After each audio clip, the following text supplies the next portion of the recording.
دعاؤها عليها السلام للمهمات: يا الله يا عز مذكور،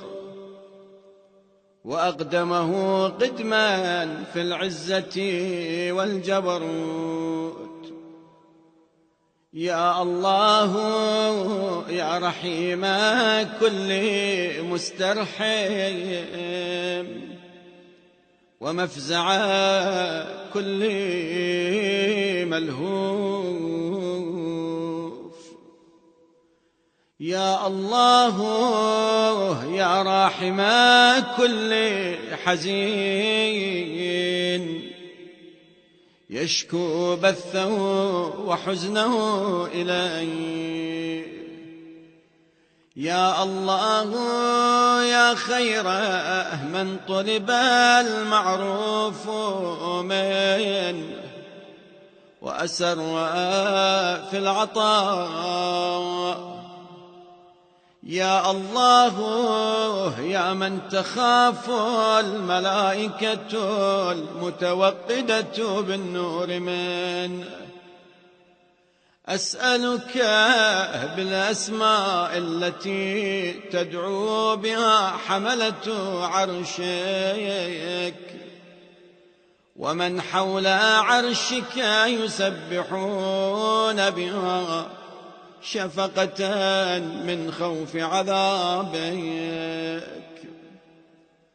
وبالأسماء التي يدعوك بها جبرائيل وميكائيل وإسرافيل، إلا أجبتني وكشفت يا إلهي كربتي وسترت ذنوبي. يا من يأمر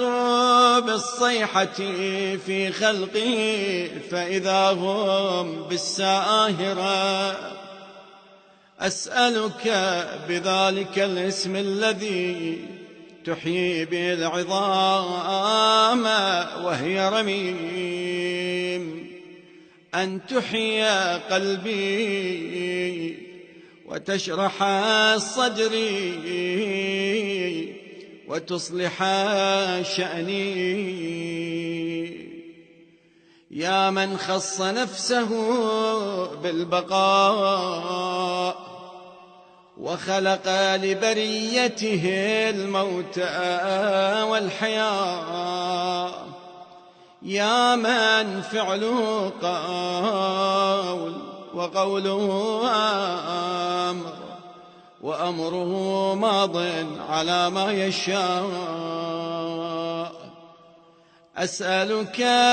بالاسم الذي دعاك به خليلك حين ألقي في النار فاستجبت له وقلت يا نار كوني بردا وسلاما على إبراهيم، وبالاسم الذي دعاك به موسى من جانب الطور الأيمن فاستجبت له دعاءه، وبالاسم الذي كشفت به عن أيوب الضر وتبت به على داود وسخرت به لسليمان الريح تجري بأمره والشياطين وعلمته منطق الطير، وبالاسم الذي وهبت به لزكريا يحيى وخلقت عيسى من روح القدس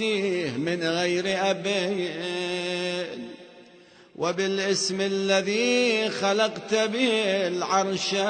والكرسي، وبالاسم الذي خلقت به الروحانيين،